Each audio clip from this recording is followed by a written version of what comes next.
Dans notre entreprise, nous offrons divers services, ce qui implique que nous avons différents types de conseillers en architecture TI. On a des conseillers en architecture BI, technologique, de solutions et organique. Chacun a leur spécialité, mais en soi, leur rôle reste similaire. Donc, pour vous aider dans vos postulations chez Momentum, on a un collègues qui sont tous des conseillers en architecture, mais avec chacun une spécialité différente pour qu'ils puissent vraiment vous faire la distinction dans leur rôle.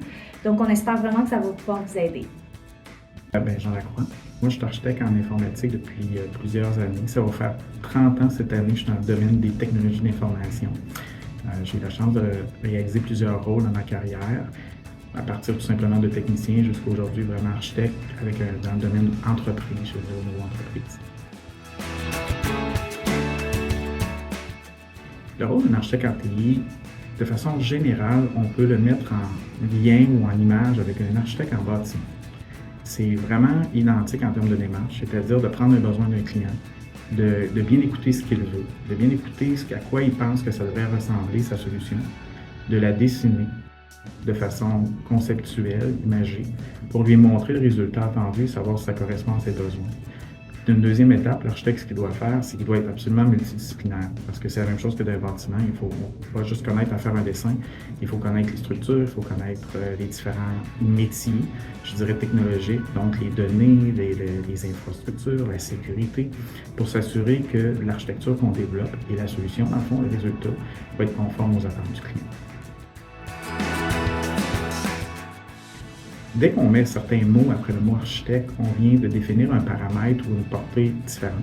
Lorsqu'on va parler technologique, on va vraiment tomber dans le monde TI pur, infrastructure, services. On va être très précis dans plus ce domaine-là, donc télécommunications. Fait que les gens vont s'attendre à une connaissance pointue dans la technologie en particulier.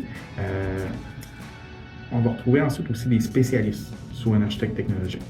L'exemple, un architecte technologique peut être spécialisé en virtualisation, en services infonuagiques, en données, en sécurité. Donc, on va voir différents dérivés de l'architecte technologique pour des domaines beaucoup plus spécialisés qui va permettre aux gens d'approfondir des sujets. La même chose que je reviens dans mon exemple précédent. Dans le bâtiment, on va trouver des architectes en mode électricité, en mode vraiment infrastructure, ingénierie. Fait qu'on fait le même principe ou la même analogie. Je m'appelle Virgile, je suis architecte logiciel pour Momentum Technologies depuis 1 an et demi à peu près.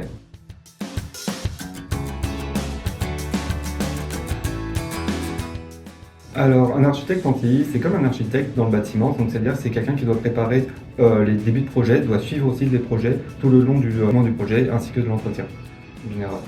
Il a comme rôle donc la préparation de l'environnement, bâtir la base du logiciel ou bien aussi de l'architecture technologique, donc savoir quel BD prendre, dans quelle infrastructure on va le déposer, est-ce que ça va être dans le cloud, en premise ou même quel type de cloud. Il doit aussi s'occuper de faire des preuves de concept, faire des recherches constamment pour voir les nouvelles technologies et pouvoir adapter ses projets en fonction d'eux. Alors, un architecte organique, comme je suis, lui est plus spécialisé dans le développement du logiciel. Il ne s'occupe pas vraiment de l'architecture, hormis de certains choix comme des types de BD en fonction du développement qu'il va faire. Mais il doit dessiner l'architecture du logiciel, c'est-à-dire quel type de classe on va mettre, à quel endroit, pour que ça soit facilement entretenable et lisible par n'importe quelle autre personne qui va venir. Ensuite, il doit aussi mettre des métriques, il doit faire un suivi du déroulement du projet, il doit s'assurer aussi du contrôle qualité du projet, est-ce que ça suit des normes, les normes de l'industrie d'aujourd'hui. Alors, de ce que j'ai remarqué au Québec, c'est comme aux États-Unis, c'est qu'au début, lorsqu'une personne sort des études, il est développeur, et après, avec l'expérience qu'il a acquise, il peut faire des choix sur les technologies, sur le design, ce qui est très important. Donc là, il peut devenir architecte. Donc c'est en fonction de l'expérience qu'il a reçue. Tandis qu'en France, je suis sorti d'école d'ingénieur.